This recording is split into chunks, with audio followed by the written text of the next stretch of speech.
Dès l'instant où l'agent Mason Hale posa le pied hors de sa voiture de patrouille, il le sentit. Quelque chose n'allait pas. Koda, son partenaire canin, n'agissait pas comme d'habitude.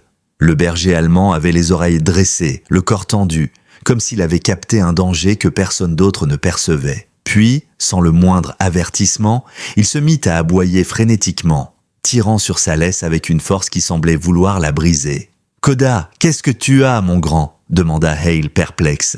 Mais Koda n'écouta pas. En une fraction de seconde, le chien réussit à se libérer et fonça droit vers les rails abandonnés de l'ancien dépôt ferroviaire, aboyant de plus en plus fort, avec une urgence presque désespérée. Malaise, panique, quelque chose clochait, terriblement. Hale suivit, d'abord surpris, puis inquiet jusqu'au moment où il l'entendit. Un cri, aigu, déchirant, le cri d'un enfant. Son cœur s'arrêta une seconde. Koda était déjà loin devant, aboyant avec une rage qui ressemblait à un avertissement venu d'un autre monde. Mais soudain, Hale se figea. Une petite fille, pas plus de 4 ans, était attachée au rail, les poignets liés derrière elle, tremblante, sanglotante, incapable de bouger. Et plus loin, très loin, au bout de la voie, un train approchait. Son klaxon hurlait, ses phares grandissent, et à vue d'œil. Elle appela des renforts, la voix brisée par la panique, mais Koda n'attendit pas. Il se jeta en avant comme un éclair, fonçant vers l'enfant avec une détermination qui dépassait tout instinct normal. Mais une question tournait déjà dans l'esprit de Hale. Pourquoi cet enfant, qui avait pu faire quelque chose d'aussi monstrueux? Et surtout, comment Koda avait-il pu la détecter d'aussi loin? La vérité derrière ce scénario allait choquer tout le commissariat. Restez avec nous, parce que cette histoire va littéralement vous couper le souffle. Avant de commencer, pensez à aimer la vidéo, à vous abonner, et dites-moi dans les commentaires, vous regardez depuis quel pays? J'adore voir jusqu'où voyagent nos histoires. Le soleil venait à peine de se lever lorsque l'agent Hale sortit du commissariat, Koda trottant à ses côtés. Leur ronde matinale était habituellement calme. Inspection du périmètre, passage devant l'ancien dépôt ferroviaire, observation rapide de la lisière des bois. Mais ce matin-là, l'atmosphère avait changé. Koda n'était pas lui-même. Son museau s'agitait nerveusement, ses oreilles pointaient droit devant comme des antennes. Hale fronça les sourcils, resserrant sa prise sur la laisse. « Doucement, Koda !» Qu'est-ce qui se passe? Mais le chien ne ralentissait pas. Il tirait plus fort, chose qu'il ne faisait presque jamais sauf en cas d'extrême urgence. Ses pattes creux et le sol en avançant, déterminé à rejoindre le bout du terrain, là où commencent et les voies rouillées abandonnées depuis des années. Le cœur de Hale accéléra. Il connaissait Koda. Le chien avait senti quelque chose de grave. Le vent du matin ne ramenait que des bruits habituels. L'herbe qui frissonne, un vieux rail qui grince en se réchauffant sous le soleil.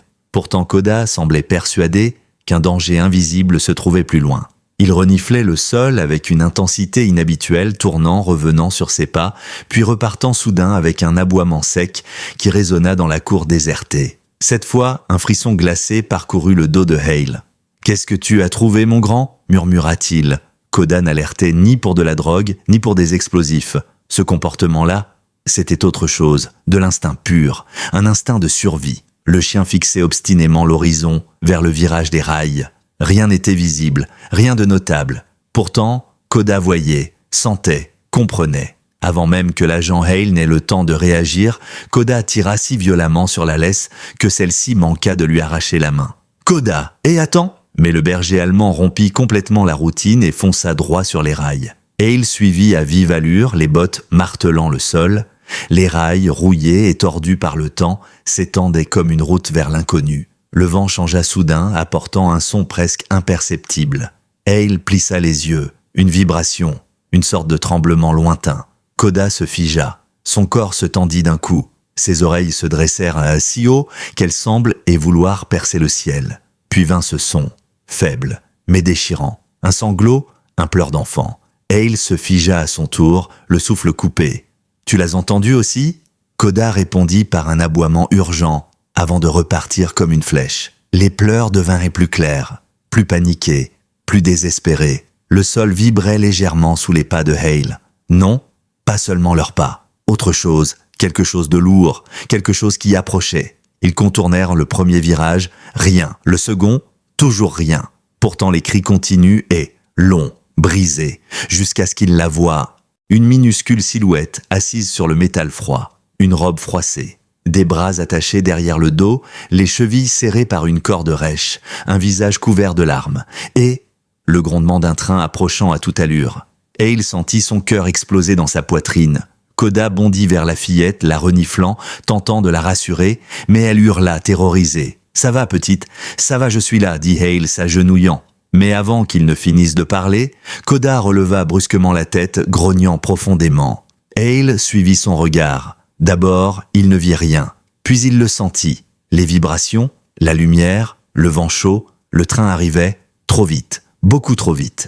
Le sol vibrait désormais si fort que l'agent Hale le sentait remonter le long de ses tibias. Le grondement du train, jusque-là un écho lointain, devenait une menace réelle, un monstre d'acier fonçant droit sur eux. L'air se chargeait d'une chaleur écrasante, poussée par la vitesse de la locomotive qui approchait. Hale sentait déjà la panique monter, cette panique froide et précise qu'un officier ne devrait pas ressentir, mais qu'un être humain ne pouvait éviter face à l'imminence d'un choc mortel. Il passa ses bras autour de la petite, tentant de la soulever, mais ses chevilles attachées l'empêchaient de se lever. Elle pleura, paniquée, tordant son petit corps dans un effort désespéré. « S'il te plaît, enlève-moi d'ici !»« S'il te plaît !» sanglota-t-elle en enfouissant son visage dans l'uniforme de Hale. « Je vais te sortir de là, je te le promets !» répondit-il, la voix serrée, presque brisée. Mais les cordes étaient épaisses, rugueuses, nouées avec une précision presque professionnelle. Une sueur glacée dévala la nuque de Hale. Quelqu'un avait fait ça délibérément. Quelqu'un avait pris le temps de ligoter une enfant sur une voie active. Les questions se bousculaient dans sa tête, mais il n'avait pas le luxe d'y répondre. Pas maintenant. Il sortit son couteau d'un geste brusque et s'attaqua au nœud. Les fibres cédèrent, mais lentement, trop lentement. Koda, lui, ne restait pas immobile. Le berger allemand tournait autour d'eux comme un arc électrique, grognant, aboyant, courant quelques mètres vers le train avant de revenir, comme s'il tentait de mesurer le danger, comme s'il cherchait une solution que Hale ne voyait pas encore. Puis Koda fixa l'embankement sur le côté gauche des rails, une pente raide mais accessible. Il aboya, un aboiement précis, guidé, presque comme un ordre. Hale comprit. « Là-bas, c'est notre seule chance », murmura-t-il. Il intensifia ses efforts, ses mains tremblaient, mais il continuait à tirer, couper, arracher. Le train était si proche qu'on distinguait désormais les vibrations des plaques métalliques sous la force du vent. La corne du train retentit, violente, assourdissante, un avertissement final qui transperça l'air. Au dernier moment, le dernier nœud céda. Hale saisit la fillette, la souleva, mais ses jambes engourdies l'empêchèrent de coopérer. Elle hurla, paniquée, accrochée à son uniforme. « Tiens bon, accroche-toi !» Il la cala contre sa poitrine et courut vers la pente. Ses bottes glissèrent sur le ballast. Il trébucha presque, mais un bond de Koda, juste à côté de lui, le força à accélérer. Le chien poussait, guidait, montrait la trajectoire. Les phares du train les engloutirent dans une lumière blanche aveuglante. 3 secondes, 2 secondes. Hale sauta. Ils roulèrent, tous les deux, dans l'herbe sèche, dévalant la pente, heurtant la terre dure, le souffle coupé, les feuilles dans les yeux. La fillette hurlait. Hale l'écrasait contre son torse pour la protéger. Le train passa. Une explosion de bruit, un mur de chaleur. Le vent de la locomotive les frappa comme un coup de poing. La terre vibra jusqu'à leur cage thoracique. Les wagons filèrent à toute vitesse, les uns après les autres, créant une tornade de poussière et de fracas. Koda, fidèle jusqu'au bout, se laissa glisser juste derrière eux, ses pattes plantées dans la terre, le regard rivé sur les wagons. Il restait entre eux et le danger, même lorsque tout danger semblait inévitable. Quand le dernier wagon passa enfin, le silence retomba, presque irréel. Hale reprit son souffle. Ses mains tremblaient. La fillette plaqua une petite main tremblante contre son torse. « Tu es revenu ?» murmura-t-elle faiblement, comme si elle avait réellement cru qu'il l'abandonnerait. « Toujours », répondit Hale, la voix à peine audible. Mais avant qu'il ne puisse dire autre chose, la petite leva la tête, les yeux écarquillés d'effroi. « Monsieur, il va revenir ?» Hale sentit son estomac se nouer. « Qui t'a fait ça ?» Elle ouvrit la bouche, tenta de répondre, mais quelque chose l'en empêcha. Son regard se tourna lentement vers la lisière des arbres. Koda grogna, un grognement profond, menaçant, comme Hale en avait rarement entendu de sa part. Hale suivit l'axe de son regard. La forêt, des ombres, des branches qui bougent. Quelqu'un les observait. Koda avança de 3 pas, ses muscles tendus, le poil hérissé. Son nez frémissait. Il n'anticipait plus. Il savait. Et Hale savait une chose aussi. Koda ne se trompait jamais sur ce genre de présence. « Il est cela !» souffla la fillette, sa voix presque inaudible. « Il m'a dit que si je pleurais trop fort, il reviendrait. » Une sueur glacée traversa le dos de Hale. Il plaça instinctivement la fillette derrière lui, sa main sur son holster. Les arbres bougèrent. Une silhouette, fugitive, rapide, mais bien présente. « Montre-toi !» cria Hale, sa voix tranchant l'air comme une lame. Pas de réponse, juste un craquement de branches, puis un autre, lent, contrôlé, délibéré. Celui qui avait attaché la fillette n'avait jamais vraiment quitté les lieux. Hale fit signe à Koda, « Reste près de moi ». Mais Koda ne resta pas. Il s'avança d'un pas supplémentaire, grondant, prêt à bondir pour défendre. La seule barrière entre la fillette et une menace encore inconnue, c'était lui. Hale activa sa radio. « Dispatch, ici agent Hale. J'ai une enfant retrouvée ligotée, suspect, potentiellement encore présent dans les environs. J'ai besoin d'unité immédiatement. Je répète, des parasites, de l'interférence, puis plus rien. La ligne venait de mourir. Quelqu'un brouillait les communications. Elle recula d'un pas, le corps entre la fillette et les arbres. Koda protège. Le chien grogna plus fort, presque prêt à attaquer. La silhouette bougea à nouveau. Juste assez pour se laisser deviner, pas assez pour s'exposer. Un jeu psychologique, un avertissement, une menace silencieuse. L'enfant sanglota. Il m'a dit que si quelqu'un me trouvait, il finirait ce qu'il a commencé. Le cœur de Hale se serra. Qui pouvait menacer une enfant de cette façon? Pourquoi l'avoir attachée au rail? Et pourquoi rester si près? Il se pencha vers elle. Tu es en sécurité maintenant, je te promets que je ne te laisserai pas. Mais j'ai besoin que tu me dises quelque chose. Tu l'as vu? Son visage? Elle secoua la tête. Non, il avait un masque, un long manteau et un sac noir. Il l'a caché là-bas? Elle montra du doigt le virage des rails.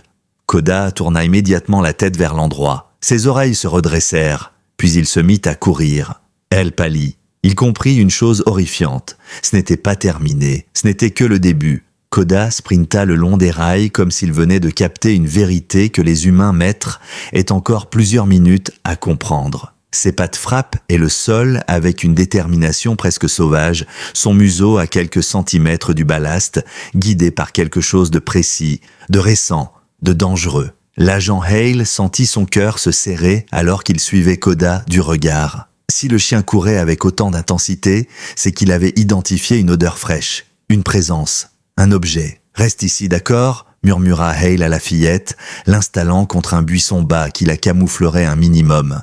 Elle hocha la tête même si ses mains tremblaient encore. « Et tiens Koda en vue si tu peux, je reviens, je te le promets. » Puis il s'élança derrière son partenaire canin. Plus Hale approchait du virage, plus il percevait quelque chose dans l'air. Un mélange de métal, de poussière et une autre odeur. Une odeur qui n'avait rien à faire là. Koda s'arrêta brusquement devant un amas de pierres.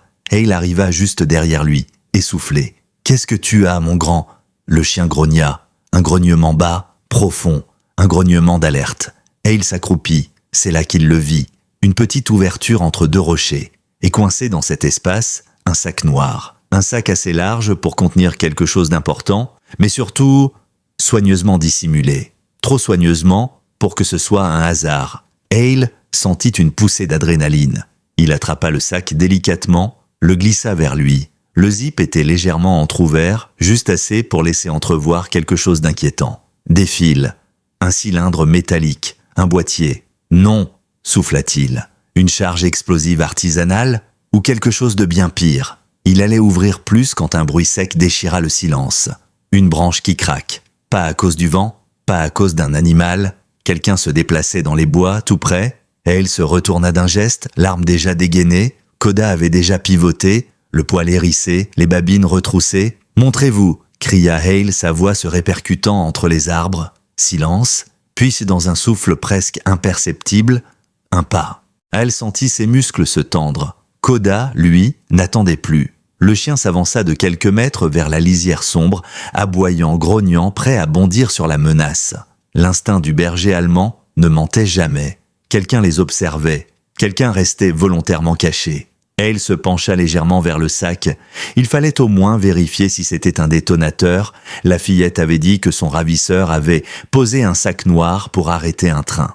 Mais alors, pourquoi le cacher là, entre les pierres? Il entr'ouvrit un peu plus le zip.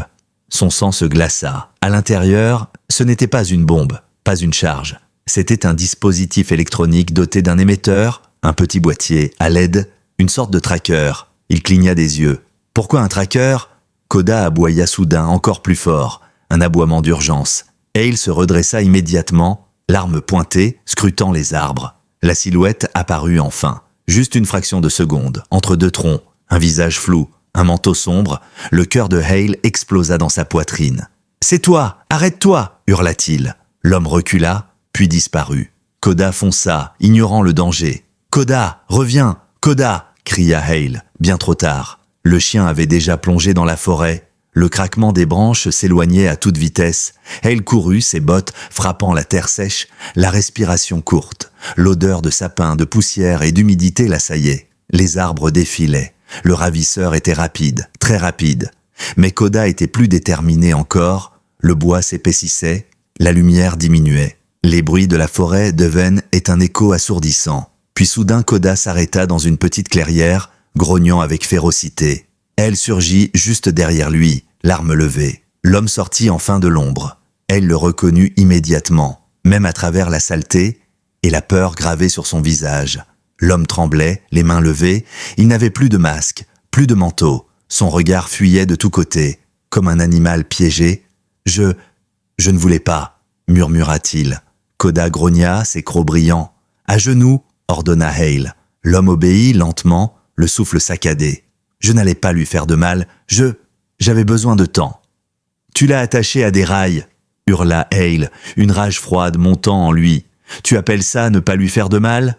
L'homme secoua la tête frénétiquement. Il venait pour moi. Ils étaient si proches, trop proches. J'ai paniqué, j'ai pris la première enfant sur mon chemin, j'ai mis le sac là-bas pour qu'ils pensent que j'étais encore de leur côté. Hale cligna des yeux. De leur côté? Qui ça? Ils? L'homme reprit son souffle. Ceux pour qui je travaillais, ceux qui manipulent, c'est les signaux des trains. Ceux qui veulent créer un chaos que personne ne pourra comprendre. Hale sentit une vague glacée traverser son torse. Tu me mens. Non, non, je jure. Ils vont venir ici. Ils veulent se récupérer quelque chose que j'ai volé. Quoi? L'homme sortit lentement un petit tube métallique de sa poche. Un tube incrusté de symboles et d'un code. Un code que Hale reconnut. Celui d'un dossier classifié. Une affaire jamais résolue? Un vol de technologie ferroviaire? Ça, dit l'homme. Koda aboya comme s'il comprenait la gravité de l'instant. Hale resta figé. Si vous avez volé ça? Pourquoi? L'homme éclata en sanglots. Parce que si je ne l'avais pas fait, ils auraient lancé leur plan. Ils auraient... Un bruit sourd l'interrompit. Un choc métallique. Les trois se tournèrent d'un même mouvement vers l'arrière. Quelqu'un d'autre arrivait. Pas un, pas deux. Plusieurs silhouettes.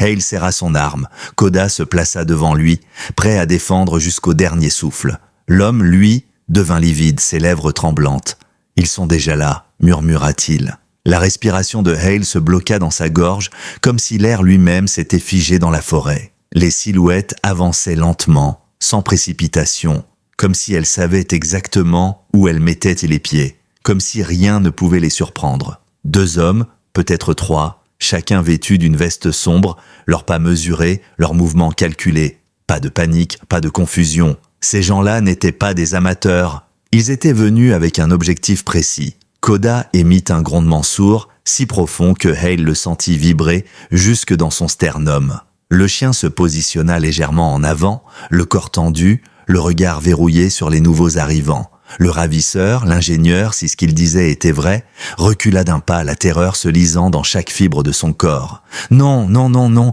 il ne devrait pas être ici. »« Pas si tôt » murmura-t-il, sa voix brisée. Elle gardait son arme pointée, mais ses pensées tournaient à toute vitesse. Si ces hommes appartenaient au même groupe que celui qui avait enlevé l'enfant, alors ils n'avaient aucune intention de discuter. Ils venaient pour récupérer ce que l'ingénieur avait volé et éliminer tout témoin. « Reste derrière moi » ordonna Hale à l'ingénieur, « et ne bouge plus ». Mais l'homme tremblait tellement qu'il avait du mal à tenir debout. Les silhouettes franchirent les derniers mètres, 2 hommes devinrent visibles. Le premier était grand, imposant, avec un masque noir couvrant la moitié de son visage. Le second, un peu plus petit, avait une capuche tirée bas sur ses yeux. Elle remarqua immédiatement leurs mains. Pas d'armes visibles, mais leurs gestes étaient ceux de professionnels. Des hommes qui n'avaient pas besoin d'agiter une arme pour inspirer la peur. Le plus grand s'arrêta à quelques mètres, inclinant légèrement la tête comme quelqu'un qui observe un insecte. « Agent Hale, je présume ?» Sa voix était déformée par un modulateur à peine perceptible comme un murmure métallique. Hale sentit l'air se glacer autour de lui. Il connaissait son nom. « Vous allez poser votre arme, » continua l'homme masqué, « et nous rendre ce qui nous appartient. » Hale raffermit sa prise. « Vous avez attaché une fillette de 4 ans à des rails actifs. Je ne vous rends absolument rien, vous êtes sous arrestation. Mettez vos mains en l'air. » Le deuxième homme ricana doucement. Il croit vraiment qu'il a le contrôle. Koda bondit soudain d'un pas, aboyant avec une agressivité presque explosive, forçant les deux hommes à reculer légèrement. Le plus grand redressa sa tête comme surpris. « Impressionnant votre chien. On nous avait parlé de lui. » Hale sentit une sueur froide glisser dans son dos. « Reculez, maintenant !» L'homme masqué soupira comme s'il se lassait. « Donne-nous l'ingénieur, agent Hale. Donne-nous ce qu'il a volé, et nous nous en allons. » L'ingénieur, derrière Hale, émit un sanglot. « S'il vous plaît, ne les laissez pas me prendre. Ils vont me tuer. Tais-toi !» lâcha l'homme masqué sèchement. Hale inspira lentement, prenant la mesure de la situation. Ils étaient carrés deux contre lui et Koda. Le chien grognait encore, prêt à fondre au moindre signe d'hostilité. Mais Hale savait quelque chose que ces hommes ne savaient peut-être pas. Koda n'attaquait jamais sans raison. S'il bondissait, ce serait pour tuer. L'homme masqué fit un geste de sa main. « Je vais le demander une dernière fois. Rends-nous ce dispositif.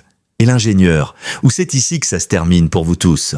Hale ne répondit pas. Il éleva son arme légèrement, signe et qu'il n'allait rien céder. L'homme masqué baissa la tête. « Très bien. » Il fit un pas. Koda bondit. Le chien se projeta avec une puissance surnaturelle, ses crocs prêts à se refermer sur le bras du premier homme.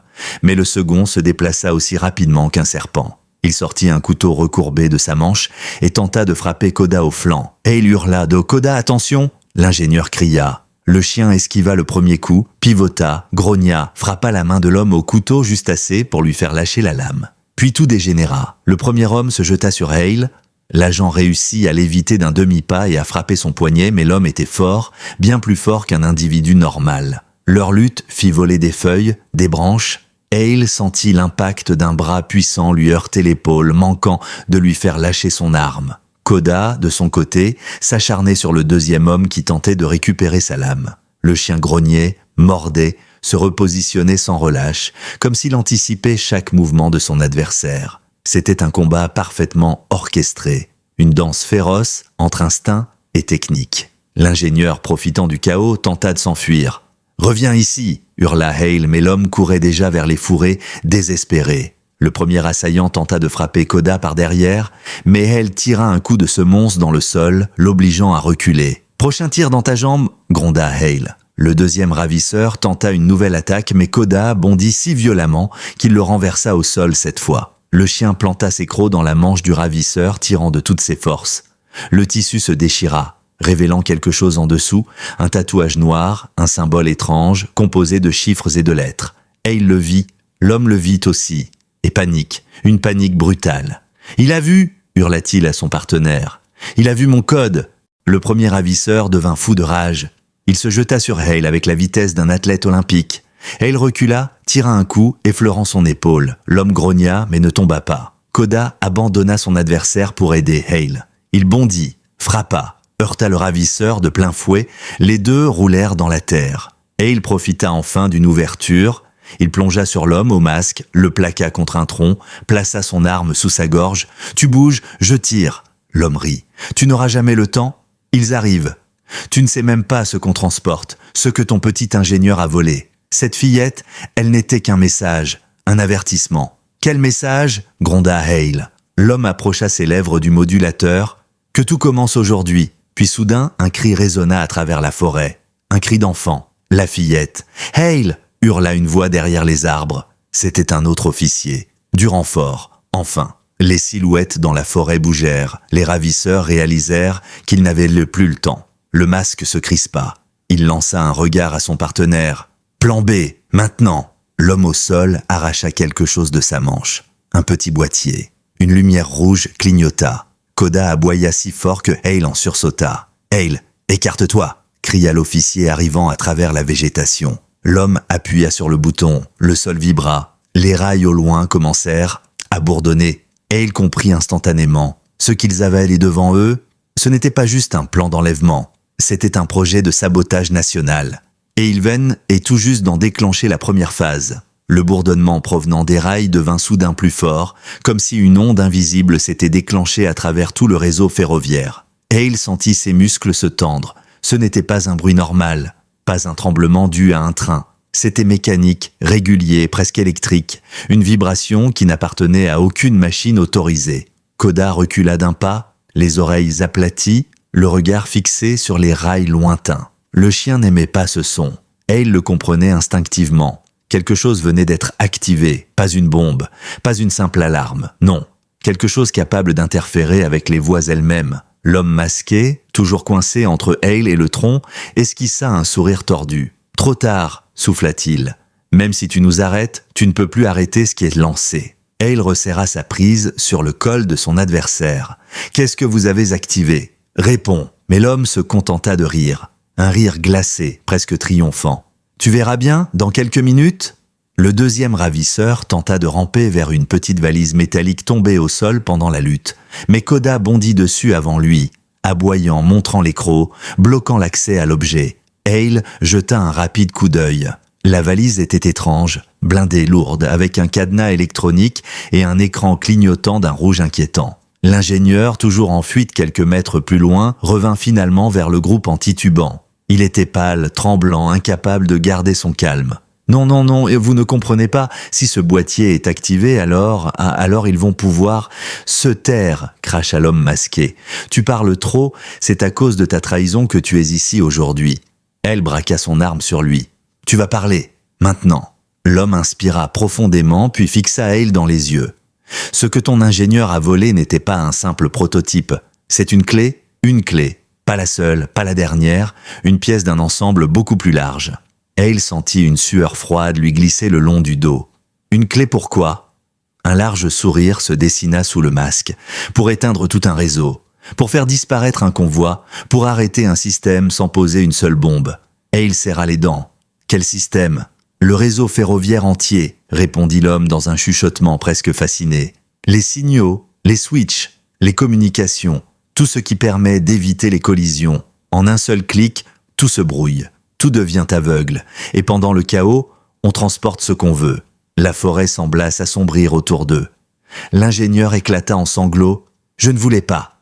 Je ne voulais pas les laisser l'utiliser. C'est pour ça que je l'ai volée. Je voulais la détruire. »« Tu mens, » gronda le ravisseur. « Tu as paniqué, tu as couru, et tu as condamné plus de monde que tu ne le crois. » Et il comprenait maintenant. Ou du moins, il commençait à comprendre. Le sac noir trouvé près des rails, le tracker, le dispositif volé. Le plan qui impliquait une fillette attachée à une voie active. Tout cela n'était qu'un avertissement, une manœuvre désespérée pour récupérer une pièce manquante. Et maintenant que le boîtier du ravisseur venait d'être déclenché, le réseau ferroviaire risquait d'être plongé dans un chaos absolu. Un bruit de feuillage attira soudain l'attention de Hale. Un groupe d'officiers apparut enfin, armes au poing, sortant de la forêt. Parmi eux, l'officier Mendoza, un vétéran connu pour garder son sang-froid même dans les pires situations. « Hale !» cria Mendoza. « On a reçu ton signal avant que les communications coupent. Qu'est-ce qui se passe ici ?» Hale relâcha brusquement l'homme masqué, recula d'un pas mais garda son arme pointée sur lui. « Ces deux-là appartiennent à un réseau criminel qui manipule les signaux ferroviaires. Ils ont activé quelque chose. Ça affecte les rails. Il faut prévenir le centre de contrôle immédiatement. » Mendoza hocha la tête, mais l'un des officiers tenta de contacter le dispatch sur son radio-émetteur. Rien, du silence, puis du bruit parasite. L'appareil semblait complètement hors service. « Hale !» murmura Mendoza. « Je crois que ton suspect dit vrai. Les communications sont coupées, pas seulement brouillées, coupées. » Un frisson traversa le groupe. Koda, lui, se mit soudain à tourner sur lui-même, le museau levé, reniflant l'air dans toutes les directions. Il aboya une fois très fort, comme pour avertir tout le monde d'un danger imminent. L'ingénieur trembla plus violemment. « Non, non, non, il n'aurait pas dû lancer ça tout de suite. »« Lancer quoi ?» s'emporta Hale. L'ingénieur leva un doigt tremblant vers les rails, plus loin. Le brouilleur de signaux n'était en qu'une première étape. La deuxième, c'est une redirection, une modification automatique des aiguillages.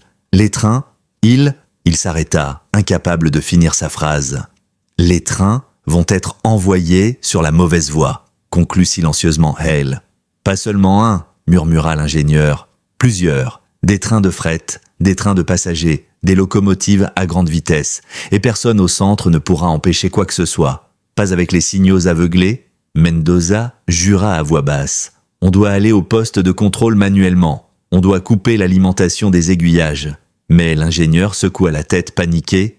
Vous ne pouvez pas. Le bloc de contrôle principal est scellé. Ils l'ont verrouillé. Le ravisseur masqué éclata d'un rire malade. Et vous n'avez même pas encore compris le plus beau dans tout ça? Hale serra les dents. Parle, avant que je ne te fasse regretter de respirer. L'homme se redressa légèrement. La fillette. Vous croyez qu'elle était une victime choisie au hasard? Hale sentit son souffle se couper. Nous ne l'avons pas choisie par hasard. Elle avait vu quelque chose qu'elle n'aurait jamais dû voir, quelque chose dans un tunnel sous les rails. Quel tunnel? Demanda Mendoza. Le ravisseur sourit. Celui où nous entreposons ce que nous allons faire sortir ce soir. Hale sentit un tremblement lui parcourir le corps. Et qu'est-ce que vous entreposez là-bas? Demanda-t-il d'une voix sombre. Le ravisseur redevint silencieux un instant. Son regard sembla percer Hale jusqu'au cœur, puis il murmura « Des enfants ». Le silence qui suivit fut glacial. L'ingénieur sanglota « 4 ! Il y en a 4 ! Il voulait les transférer pendant les collisions. Personne n'aurait remarqué une camionnette quittant le dépôt. » Le monde s'arrêta autour de Hale. Il n'entendait plus le vent, ni les oiseaux, ni même les officiers qui murmuraient. Il n'entendait que la voix intérieure qui criait « Il faut les trouver ». Et Koda dut sentir ce même appel, parce qu'il se tourna d'un coup vers le dépôt ferroviaire, ses oreilles dressées, la truffe frémissante. Puis il accéléra soudain, aboyant comme s'il venait de comprendre exactement où aller. « Koda !» hurla Hale. « Non, attends !» Mais le chien n'attendait plus. Il venait de sentir une vérité que personne d'autre n'aurait pu détecter. Et il fonçait vers elle. Koda dévala la pente avec une telle violence que même Hale, pourtant habitué à ses réactions fulgurantes, sentit une vague de panique le traverser. Le chien courait comme s'il venait de sentir une vérité pure, instinctive, irréfutable. Quelque chose sous la terre, quelque chose de vivant, quelque chose qui avait besoin d'aide. L'officier Mendoza se tourna vers Hale. « Il a attrapé une piste ?» « Non, répondit Hale déjà en train de courir. Il a attrapé la piste, celle qu'on ne peut pas ignorer. Les officiers se lancèrent derrière lui, l'ingénieur titubant en queue de groupe, effrayé mais incapable de s'éloigner trop loin du seul endroit où il ne se sentait pas immédiatement condamné. Koda fonçait droit vers la vieille plateforme ferroviaire abandonnée, là où se trouvaient encore des poutres d'acier rouillées, des boulons dispersés, des carcasses de matériel de maintenance oubliées depuis des décennies. On aurait dit un cimetière industriel, le genre d'endroit où le silence prend une autre dimension. Et pourtant, Koda s'arrêta net. Ses griffes grattèrent le sol poussiéreux. Il renifla, puis il gronda. Un grondement long, profond, qui fit vibrer l'air. Et il arriva en premier, couvert de sueur. « Qu'est-ce que tu vois, mon grand ?» Koda posa sa patte sur une plaque de métal immense, presque invisible sous la poussière et les feuilles de morte. Un rectangle d'acier, légèrement affaissé au centre. Une trappe, et pas une trappe ordinaire. Une trappe lourde, scellée, conçue pour cacher quelque chose qu'on n'aurait jamais voulu que quelqu'un retrouve. « Bon sang !» souffla Mendoza. « C'est quoi ce truc ?» L'ingénieur arriva derrière eux, essoufflé, totalement paniqué. « C'est là ! C'est ici ! C'est ici qu'ils les ont mis, les enfants. Ils ne voulaient pas qu'on les retrouve. Ils devaient attendre la diversion, les collisions, la confusion. Et ensuite, il n'eut pas besoin de finir.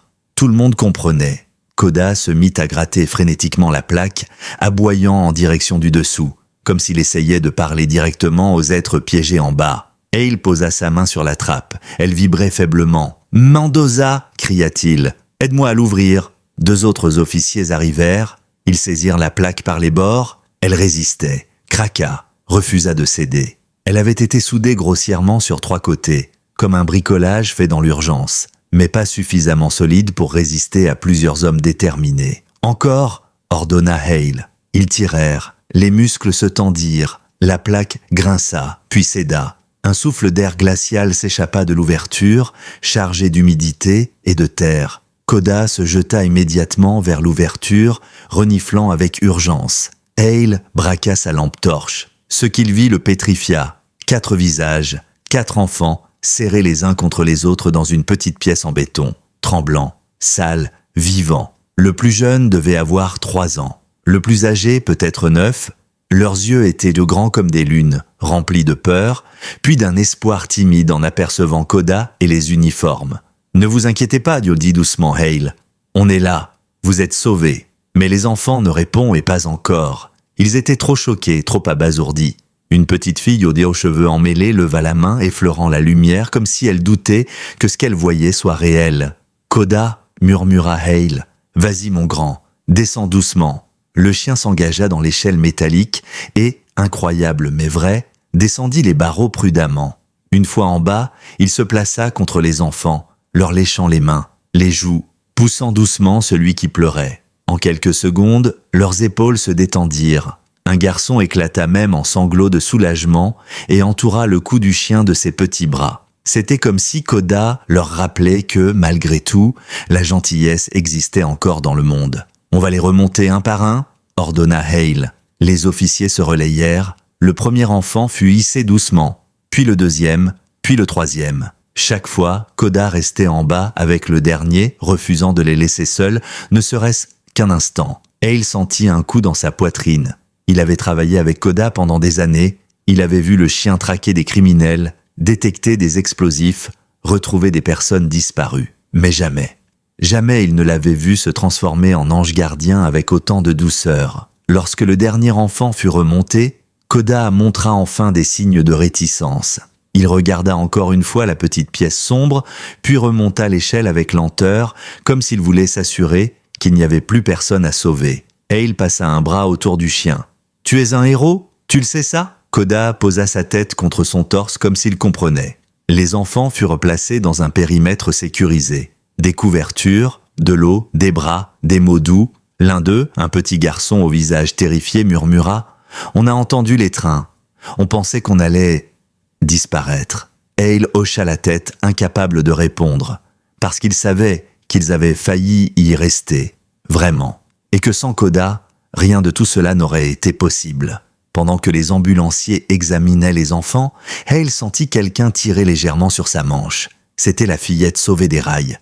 Elle le regardait encore tremblante. « Vous êtes revenu pour moi, comme vous aviez dit. » Elle s'agenouilla. « Toujours, je t'ai promis, non ?» Elle hocha la tête, ses lèvres tremblèrent. Ses bras s'enroulèrent autour de son cou. Hale sentit sa gorge se serrer. Puis elle se détacha légèrement et posa sa petite main sur la tête de Koda.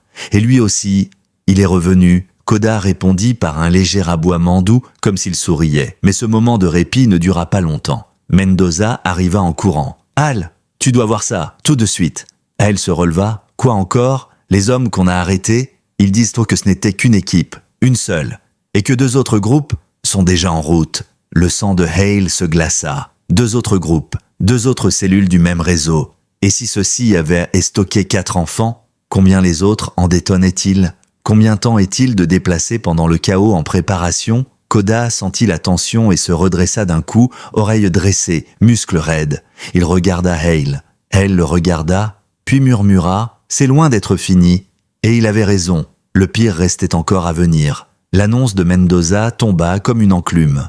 2 autres groupes, 2 autres équipes, appartenant au même réseau clandestin déjà en mouvement. Hale sentit l'air devenir plus lourd autour de lui, comme si la forêt elle-même retenait son souffle. S'ils avaient déjà activé les brouilleurs de signaux, alors ces autres cellules pouvent et frapper n'importe où, à n'importe quel moment. Et plus effroyable encore, transporter d'autres enfants sans être repérés. Koda, debout à côté de Hale, scrutait les arbres avec une attention féroce, comme s'il cherchait déjà la direction suivante, le prochain danger. Le chien n'était plus dans la phase de secours. Il était dans la phase de traque. L'ingénieur, recroquevillé près d'un rocher, murmurait pour lui-même « Ils vont pas abandonner, ils vont pas arrêter, ils ont trop investi, trop préparé. » Ses mains tremblent et au point qu'il peinait à respirer correctement. Hale s'approcha brusquement. « Combien de temps avant que les autres cellules se déplacent ? Réponds, maintenant. » L'homme leva vers lui des yeux rouges de panique. « Je sais pas exactement, mais leur plan est synchronisé. Ils attendent un signal, une confirmation que la première équipe a récupéré la clé que tu as volée ?» L'ingénieur hocha la tête, honteux. « Oui. Sans cette pièce, aucune équipe ne peut mener l'opération complète. Mais si elles pensent qu'elle a été récupérée, elles agiront. » Hale fixa le petit cylindre métallique que l'ingénieur avait sorti précédemment. Ce truc ridicule, pas plus gros qu'une pile, avait le pouvoir de lancer une série de sabotages ferroviaires capables de détourner des trains entiers, et surtout d'offrir un couloir de circulation parfait pour transporter des victimes. On doit sécuriser cette clé, dit Mendoza en approchant, et on doit savoir comment la désactiver. L'ingénieur secoua la tête effrayé. On ne peut pas. Elle ne peut pas être désactivée seule. C'est un maillon, un seul maillon. Même si vous la gardez, ils peuvent tenter quelque chose d'autre. Koda se rapprocha, son museau touchant presque la poche où l'objet était rangé. Hale comprit immédiatement le message. Le chien sentait quelque chose, un danger, une odeur, une signature. « Mendoza » dit Hale d'une voix grave, « met les enfants dans les véhicules, sous protection rapprochée. Pas un seul agent ne doit quitter leur côté. C'est déjà fait. Les ambulances les emmènent au centre médical. Je vais doubler la sécurité. » Un des enfants, celui qui avait serré Koda un peu plus tôt, tourna brièvement la tête, cherchant le regard du chien. Koda répondit d'un aboiement doux. Le garçon leva la main hésitant comme un salut silencieux. Puis les ambulanciers l'emmenèrent. Hale soupira longuement. Il n'avait même pas eu le temps de savourer le soulagement de les voir vivants. Parce qu'au fond, il savait que l'histoire n'était pas terminée. Pas tant que les autres équipes étaient dehors, pas tant que le réseau continuait à respirer. Mendoza s'approcha, une radio de secours dans la main. « Hale, écoute ça !» Il alluma l'appareil. Un brouillard sonore se fit entendre, puis des bribes de mots, déformés mais reconnaissables. « Unité, 14, train, redirection, impossible, signaux, hors service, répète, hors service. » Hale sentit sa gorge se serrer. « Ils ont commencé ?» L'ingénieur se couvrit le visage. « Ils sont en train de tester le système. Un seul aiguillage modifié, ça suffit pour provoquer une collision mineure. Un train dévié, un autre retardé, un troisième stoppé. Le chaos commence par petits fragments, puis les équipes se déplacent dans la confusion. « Où ?» demanda Hale. « Où se déplacent-ils ensuite ?» L'ingénieur déglutit. Ils ont des zones de transfert. Des cavités, des tunnels de maintenance, des vieux dépôts, comme celui où vous avez trouvé les enfants. D'autres villes, d'autres États. Ils ont des points d'ancrage partout. Mendoza jura discrètement. On n'a pas l'effectif pour couvrir tout ça. Hale inspira profondément, puis il posa sa main sur Koda. On n'a peut-être pas l'effectif, mais on a autre chose. Koda tourna la tête vers lui. Ses yeux reflets et une détermination brute. Lui, l'ingénieur eut un frisson. Vous voulez suivre l'odeur, celle du groupe? Oui, mais ils se déplacent vite. Ils changent de véhicule. Ils se dispersent. Les humains se dispersent, coupa Hale. Pas les odeurs et pas les pistes. Koda aboya. Un aboiement clair, comme une réponse affirmée. Mendoza hocha la tête. On te suit où tu veux. Hale se pencha vers Koda, toucha son front. Trouve-les, trouve où ils vont. Trouve ce qu'ils cachent encore. Le chien renifla longuement l'air, reprenant la trace laissée par les deux hommes masqués avant leur arrestation. Puis il tourna brusquement son regard vers la colline au nord du dépôt. Un endroit où aucune route ne passait. Un endroit où seules des machines abandonnées et des vestiges d'infrastructures dorment, et depuis des années. Koda s'élança. Hale, Mendoza et toute l'équipe partirent derrière lui. La montée était raide, les buissons denses, les branches fouettent et leurs visages. Mais Koda n'hésitait pas. Il suivait une piste invisible, un fil ténu qui semblait relier chaque pas à une vérité enfouie sous la terre. Ils traversèrent un vieux pont, puis une zone d'herbe haute. Enfin, Koda s'arrêta devant une structure métallique à moitié effondrée. Une sorte d'entrepôt oublié, aux murs percés, envahi par les ronces. « C'est quoi cet endroit ?» demanda Mendoza. L'ingénieur, haletant, devint blanc comme un linge. « Oh mon Dieu, je connais cet endroit !» Hale se retourna brusquement. « Tu le connais comment ?» C'est un ancien centre de maintenance. Il a été fermé il y a 20 ans. Mais il y avait des rumeurs. Il y a un sous-niveau, un étage jamais officialisé. Un endroit où certains tests se fait. Hale sentit sa peau se hérisser. Des tests? Quel genre de tests? L'ingénieur avala difficilement sa salive. Des tests? Sur du personnel, sur des passagers, et parfois, il détourna le regard, honteux.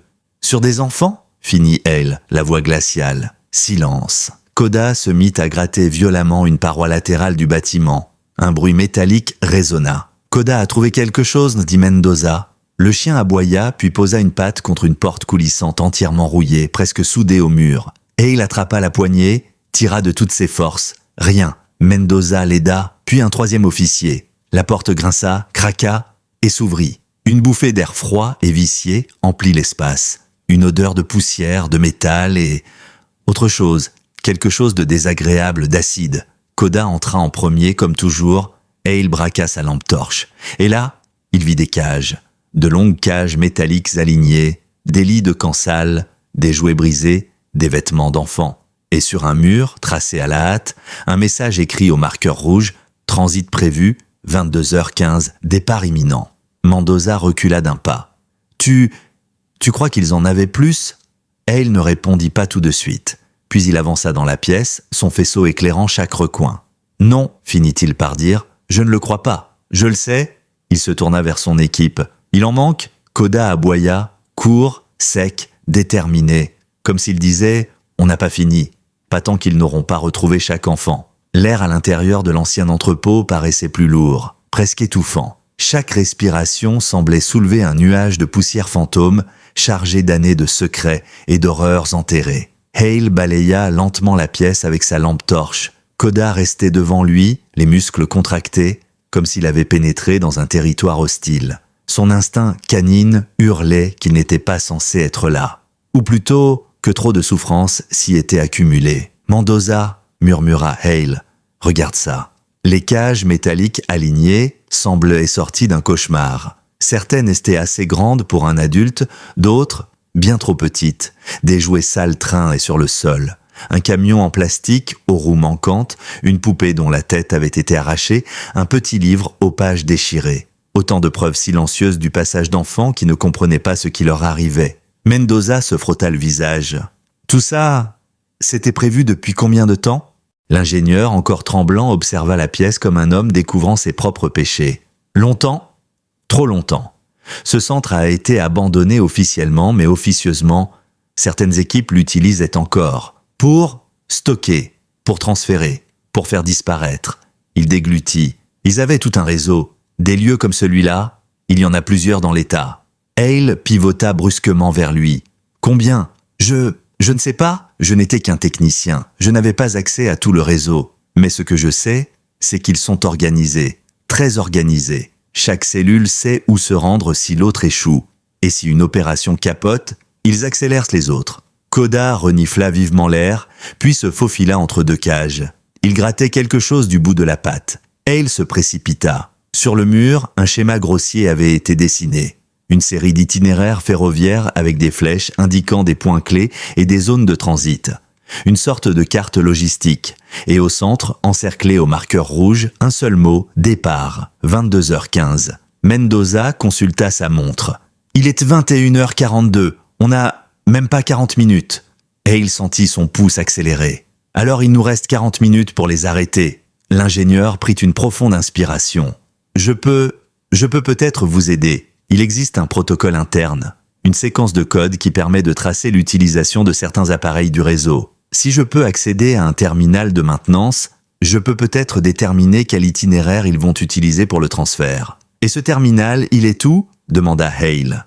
L'ingénieur avala difficilement sa salive. Sous la gare de Mercer City, le vieux local électrique. C'est le seul endroit où les anciens systèmes sont encore connectés à des lignes analogiques. Là-bas, le brouillage ne fonctionnera pas. Mendoza ouvrit les yeux. « Mercer City, c'est à 20 minutes d'ici si on roule à fond. On y va, dit Hale. Maintenant. » Mais Koda ne bougeait pas. Il fixait le fond de la pièce. Hale suivit son regard. Une deuxième porte, plus étroite, verrouillée par une barre métallique. Une odeur s'en échappait. Une odeur qui ne laissait aucune place au doute. Une odeur humaine, récente. Hale s'approcha lentement, le cœur serré. « Mendoza, aide-moi à ouvrir ça. » Ils saisirent la barre métallique. Elle résista, puis céda sous la force combinée de 3 agents. La porte grinça en s'ouvrant. Une bougie allumée, une petite couverture, et au milieu, un garçon. 6 ou 7 ans, recroquevillé, les bras autour de ses genoux. Ses yeux brillèrent immédiatement en voyant Koda. Il ne fit aucun bruit, comme s'il avait oublié comment crier. Elle s'accroupit lentement. « Hey, tout va bien, on est des policiers. Tu es en sécurité. » Le garçon resta figé. Puis une larme glissa, une seule. Koda s'approcha doucement et posa sa tête contre la petite main tremblante. Ce simple geste fit craquer la digue. Le garçon éclata en sanglots silencieux et s'accrocha au cou du chien comme si sa vie en dépendait. Hale sentit ses entrailles se nouer. « Ils en avaient un autre, un de plus !» murmura-t-il. Mendoza posa la main sur l'épaule de l'enfant. « On s'occupe de toi, petit. Tu es en sécurité maintenant. » L'ingénieur détourna les yeux. « Je ne savais pas qu'il y avait un cinquième. »« Et combien encore dans les autres sites ?» demanda Hale sèchement. L'ingénieur ne répondit pas. Hale inspira profondément. « Mendoza, emmène le petit avec l'équipe. Transport sécurisé. Et reste sur les communications de secours. Dès que tu peux, tu m'envoies tout. » Mendoza hocha la tête. « Et toi ?» Hale se tourna vers la sortie. « Nous, on file à Mercer City. » Koda sortit déjà du bâtiment comme s'il avait compris. Comme s'il savait que chaque minute perdue pouvait coûter une vie. La voiture filait à toute vitesse sur l'autoroute déserte. Le gyro dégoulinait de lumière bleue dans la nuit.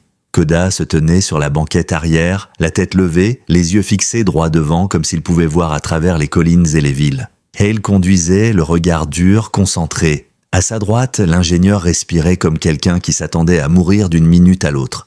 « Explique-moi encore, » dit Hale, sans quitter la route des yeux. « Qu'est-ce qu'ils vont faire à Mercer City ? Je vous l'ai dit, tout est aux coordonnées. Les équipes qui enlèvent et celles qui transportent. Mercer City est une zone de jonction, un endroit où plusieurs lignes se croisent, idéal pour cacher un convoi, et avec les signaux brouillés, personne ne remarquera un train supplémentaire ou un wagon ajouté. » Hale serra le volant. « Ils utilisent les rails pour transporter les enfants. »« Oui. Et le transfert de 22h15, c'est quoi ?» L'ingénieur inspira profondément, le visage blême. Le chargement final, celui où les enfants sont déplacés vers un autre état, peut-être même une autre frontière, une fois qu'ils sont dans le convoi, il est presque impossible de les retrouver. Hale tapa du poing sur le volant. « Pas ce soir, pas tant que je respire. » Koda aboya comme pour approuver. La voiture sortit de l'autoroute. Les rails de Mercer City apparaissent et déjà au loin. Un enchevêtrement de voies, une gare immense, des dizaines d'endroits pour se cacher, des dizaines d'endroits pour disparaître. Hale accéléra encore. « Ils vont utiliser le terminal de maintenance, » dit l'ingénieur, « là où personne ne va jamais. C'est là que se trouve la vieille console. Si on arrive à détecter leur train, on pourra le localiser avant qu'ils partent. Et si on ne peut pas ?» L'ingénieur déglutit. « Alors ils seront partis pour de bon. » Koda posa sa patte sur l'épaule du siège, avançant la tête entre les deux hommes, comme pour dire « on ne les laissera pas partir ». Pas une seule seconde, la voiture fonça en direction de la gare. Et quelque part, sous les rails, une machine venait juste de s'allumer. La voiture de patrouille dérapa légèrement en entrant sur le parking arrière de la gare de Mercer City. Hale coupa le moteur d'un geste brusque, encore chargé d'adrénaline. L'immense structure ferroviaire s'élevait devant eux, ces gigantesques arches métalliques découpant la nuit comme des silhouettes menaçantes. Les quais, d'habitude animés, paraissent étrangement silencieux à cette heure tardive. Seuls quelques lampadaires hésitants projettent des halos jaunes sur les rails infinis. Koda bondit hors du véhicule avant même que Hale n'ait ouvert sa propre portière. Le chien renifla l'air, oreilles dressées, muscles tendus. Une tension invisible parcourait l'endroit, comme si quelque chose d'immense se préparait sous terre, à l'abri des regards. « Où est l'entrée du local électrique ?» demanda Hale, l'arme déjà en main. L'ingénieur, une main contre sa tempe, scruta les environs. « Par là-bas, sous la plateforme 3, il y a une trappe de service qui descend vers l'ancien tunnel technique. » Koda prit les devants. Il contourna la gare, passa devant des wagons à l'arrêt, sa queue immobile, concentrée. Ses pattes fait et à peine du bruit sur le béton. Il s'arrêta soudain devant une grille en métallique, presque invisible dans l'obscurité. « C'est ici », murmura l'ingénieur. Hale tira la grille. Elle résista un instant, puis céda. Une odeur de poussière ancienne et de câbles brûlés s'échappa du passage. L'endroit n'était clairement plus utilisé depuis des années. Il activa sa lampe torche, éclairant un escalier étroit s'enfonçant sous les rails. « On descend ?» Koda s'engagea le premier, et il suivit. L'ingénieur ferma la marche, ses pas hésitants résonnant contre les parois métalliques. Le tunnel était étroit et sombre. Les câbles longeaient les murs comme des serpents noirs. De vieilles inscriptions peintes à la main guide et les techniciens d'autrefois. Section A4, conduit S, zone non opérationnelle. Les pas du trio résonnaient dans cet espace mort, tandis que le grondement lointain des trains semblait filtrer depuis le monde supérieur. « Le local électrique est juste au bout », murmura l'ingénieur, « mais attention, les systèmes anciens peuvent tous s'activer sans prévenir. Koda s'arrêta soudain. Son regard se fixa sur la pénombre devant lui. Puis il gronda. Un grognement bas, profond, dangereux. Et il braqua sa lampe. Un mouvement. Quelque chose avait bougé. Ou quelqu'un. « Montrez-vous !» cria Hale. Silence. Puis une silhouette se détacha de l'ombre. Un homme. Non, deux. Il portait des vestes sombres, similaires à celles des ravisseurs. Le premier était massif, le visage à moitié dissimulé sous une casquette. Le second tenait un petit boîtier dans sa main. Un boîtier au voyant rouge clignotant, le même que celui activé dans la forêt. « Vous arrivez trop tard, agent Hale », murmura l'homme à la casquette. « Le convoi est en route, et le transfert commence dans... » Il regarda sa montre. « Ah, 28 minutes. » Hale serra la mâchoire. « Où sont les enfants? Où est le train ?»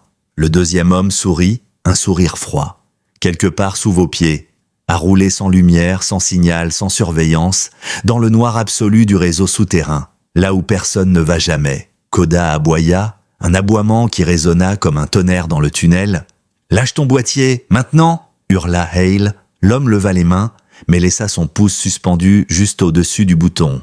Un seul clic, agent Hale, et l'un des aiguillages secondaires s'enclenche. Le train sera redirigé dans une galerie condamnée, et tout ce qu'il transporte cessera d'exister. Hale sentit un frisson d'horreur lui traverser la colonne vertébrale. Si ses enfants étaient réellement dans un convoi clandestin, un seul aiguillage mal orienté pouvait transformer leur wagon en cercueil d'acier. Koda bondit soudain, mais l'homme appuya. Une détonation assourdissante résonna. Pas une explosion, non, un claquement métallique, un aiguillage. Quelque part, sous leurs pieds, un rail venait d'être déplacé.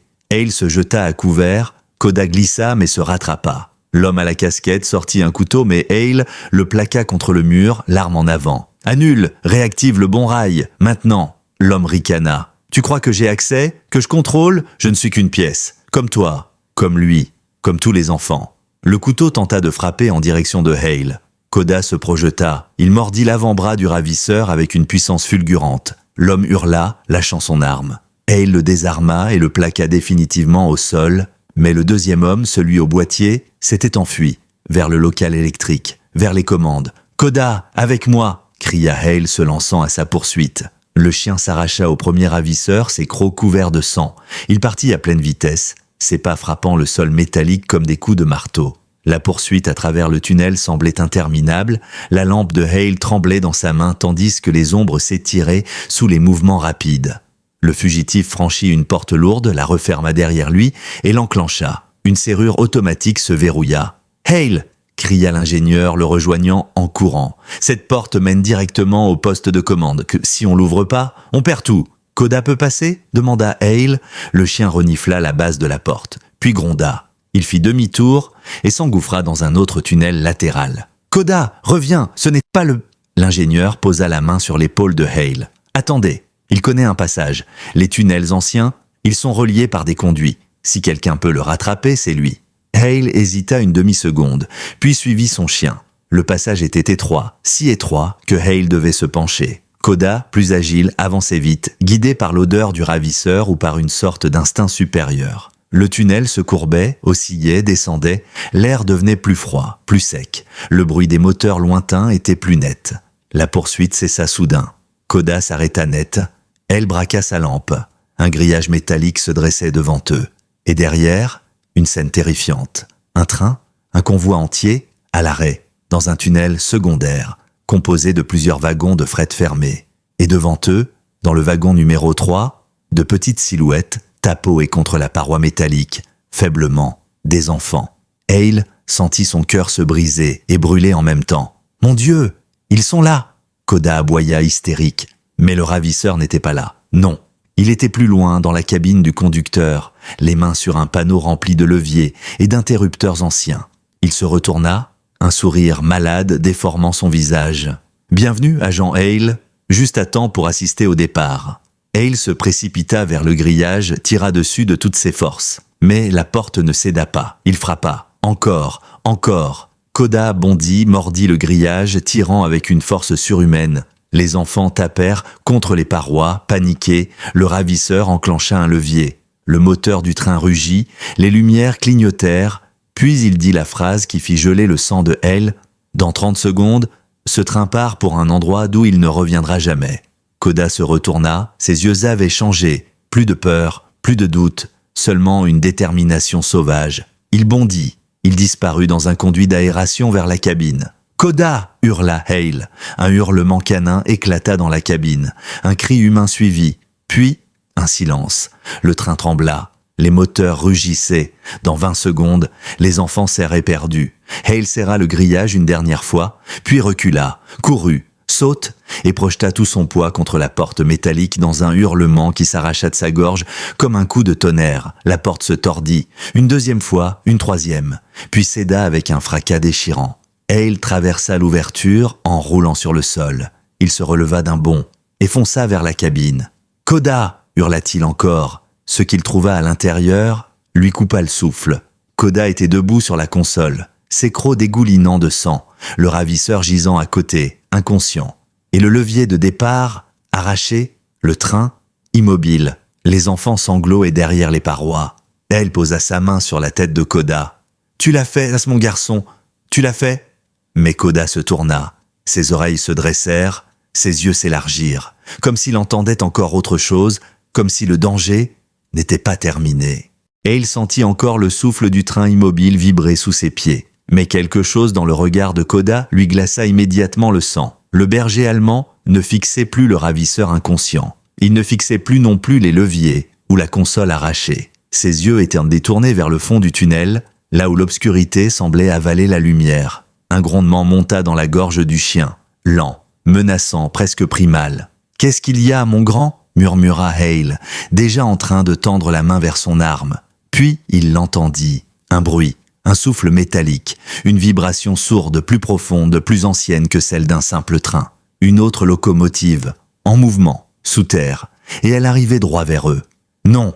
souffla Hale, le cœur stoppé net. « Pas maintenant, pas après tout ça. » Le ravisseur, encore groggy, écracha un rire brisé. « Vous croyez que c'était le seul convoi ?» Elle se retourna brusquement vers lui. « Où est l'autre train ?» Un sourire morbide se dessina sur le visage ensanglanté du ravisseur. « Directement derrière vous, et celui-là ne s'arrête jamais. » Koda bondit, grognant comme un animal qui comprend que la mort approche. Et il attrapa la console. « Il faut le détourner, il faut arrêter ce train. » Il tira, poussa, chercha désespérément un moyen de stopper la locomotive. Mais rien, le panneau avait été saboté. Le ravisseur avait tout verrouillé avant l'arrivée de Koda. « Bordel !» hurla Hale. Il courut vers les wagons où les enfants attendaient encore, tapant sur les parois. « On va sortir d'ici, je vous le promets. » Le tunnel trembla. Le grondement devint plus fort, plus proche, plus rapide. Koda se précipita à l'entrée du wagon 3 et aboya de toutes ses forces, comme pour appeler Hale, pour lui dire qu'il avait une idée. Hale comprit. « Tu veux qu'on les fasse sortir par le côté ?» Koda aboya de nouveau. Hale attrapa les loquets et essaya d'ouvrir la porte latérale du wagon. Elle était verrouillée de l'extérieur. Il utilisa son couteau. Rien. Il donna un coup de pied. Le métal céda légèrement. Le sol vibra si fort qu'il faillit tomber. Le train arrivait. Hale sentait l'air poussé par la locomotive se comprimer dans le tunnel. « Encore !» cria-t-il à Koda. Le chien recula de 3 pas, puis fonça. Il frappa la porte de tout son poids. Un bruit de métal tordu résonna. Encore une fois, encore. La porte céda d'un coup, s'ouvrant vers l'extérieur. Un souffle d'air froid s'engouffra. Hale se précipita, attrapa le premier enfant, le passa dehors, puis le deuxième, puis le troisième. Koda guidait chacun d'eux sous le wagon vers une petite plateforme latérale où ils pouvaient se mettre à l'abri. Mais il restait encore le dernier petit, celui du wagon 4. Et là, elle entendit un cri aigu, un cri terrifié. « Maman !» Le cœur de Hale explosa dans sa poitrine. Il sprinta vers le 4e wagon. Le train qui arrivait était maintenant si proche qu'on sentait sa chaleur contre les rails. Hale tira sur la porte du wagon 4. Elle ne bougea pas. « Koda !» Le chien arriva comme une balle. Ils frappèrent ensemble, 1 fois, 2 fois, 3 fois. La porte s'ouvrit enfin, projetant Hale en arrière. À l'intérieur, un petit garçon recroquevillé contre le mur pleurait à chaudes larmes. « Ça va, je suis là !» hurla Hale, le ramassant dans ses bras. Mais à ce moment précis, le tunnel derrière eux s'illumina d'un faisceau blanc incandescent. La locomotive arrivait, à une vitesse démente. Le grondement devint un rugissement, un hurlement de métal incontrôlable. « Hal !» hurla l'ingénieur dans le couloir latéral. « Dépêche-toi !» Koda aboya sauvagement. Hale courut avec l'enfant, aussi vite que ses jambes terrifiées le permettaient. Koda courait à côté, grognant, les oreilles plaquées, poussé par un instinct de survie sublime. Le tunnel vibrait tellement que des morceaux de ciment tombaient du plafond. Le bruit était si fort qu'il engloutissait tous les sons humains. La lumière du train les rattrapait. « Koda, par là !» cria Hale, fonçant vers une ouverture latérale, une niche étroite creusée dans la paroi. Koda passa en premier. Hale entra. Un souffle infernal déchira tout autour d'eux. Le train passa à une vitesse folle. Une rafale brûlante de poussière et de métal les fouetta. Hale plaqua l'enfant contre lui pour le protéger. Koda s'écrasa contre sa jambe, grognant, tremblant. Puis, silence. Juste leur respiration haletante. Le train fantôme s'éloignait, son grondement diminuant peu à peu, jusqu'à s'effondrer dans le lointain comme un monstre repu. Hale se laissa glisser contre la paroi, le petit garçon toujours blotti dans ses bras. « C'est fini, c'est fini. Tu es en sécurité, je te le promets. » L'enfant hocha faiblement la tête. Koda posa sa tête contre eux, épuisé, mais vivant. 1 heure plus tard, la surface du monde reprit forme autour d'eux. Au-dessus des rails, la police, les ambulances, les équipes de secours, tout Mercer City était réuni.